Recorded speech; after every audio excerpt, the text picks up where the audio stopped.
Ja ne mogu da razumem da neko može da se drzne da ovdje govori o Kosovu implicite kao o nečemu što nije deo Srbije. Kosovo je Srbija i Kosovo će ostati Srbija.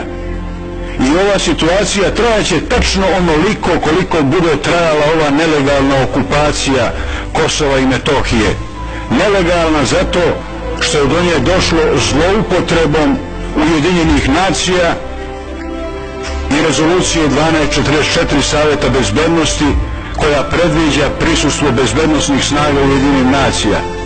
Međutim, te su snage uzurpirale ovlašćenje Ujedinjenih nacija, dozvolile dalje divljanje albanskih terorista, hiljade Srba i drugih nealbanskih stanovnika Kosova su ubijeni i oteti, desetine hiljada srpskih kuća je zapaljeno, više od 100 crkava je srušeno i zapaljeno, sve pod okriljem međunarodnih snaga koje su bile došle da garantuju svima bezbednost.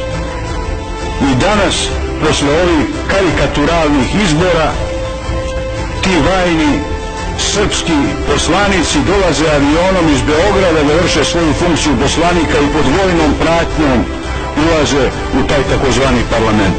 To će stanje trajati koliko bude trajala okupacija. To je stanje trajalo i pod turskom okupacijom čitavih 500 godina. Ova neće moći toliko da traje, ali onog trenutka kad se ona završi, Kosovo će opet biti potpuno pod srpskom kontrolom.